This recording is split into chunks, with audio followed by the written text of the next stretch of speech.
Hello Bolly babes, welcome back to my channel. I'm so glad to see you guys again. I thought this week what I would do is make a vegan brownie recipe and see how it tastes. I'm not really used to vegan baked goods. So I did find an original recipe, but you know, sometimes when you don't really feel like getting all the ingredients, so you want to use what you have at home. I'm just gonna try and use what I have at home. I got some ripe bananas hanging around. I got some chocolate chips. I got some oats. So let's see what we can do, if we can make them. Let's go. This is all that you're gonna need here. So salt, chocolate chips. I like to use chocolate peanut butter, coconut oil, dates, oats, and mashed banana.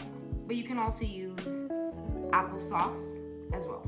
Okay, so first of all, grind the oats that we had there into a fine flour in the food processor. Then take your cup of dates, the packed pitted ones.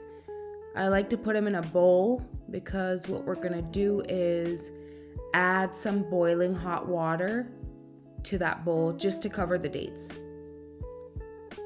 so that they get nice and soft and easy to process in the blender. And then set them aside. Then you get a nice big bowl to mix everything in.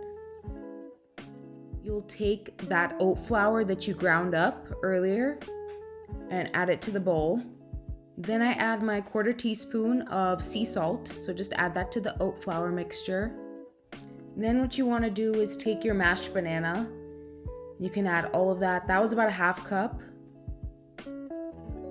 So just add that to the mix too. If your coconut oil isn't already liquid, heat it up for a little bit in the microwave, maybe 20 seconds, and then add it to your mixture like so. And then just stir it all up. Either way, I'm gonna put this in the blender so that it gets a really nice thin consistency, but I like to just pre-mix everything just before I put it in the blender. And then lastly, I like to add some of that chocolate peanut butter I showed you earlier. That adds a really nice flavor, really strong chocolate flavor. And then I just mix it up a little bit more.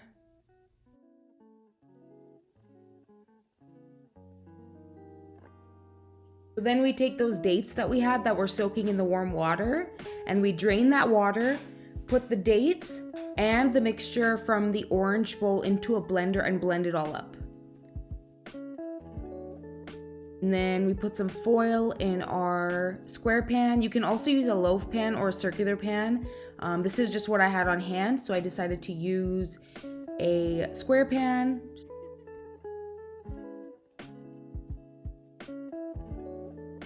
I make sure that I grease my pan as well, so I just take a little bit of coconut oil and put it on a tissue paper and just rub it around so that it covers the whole pot.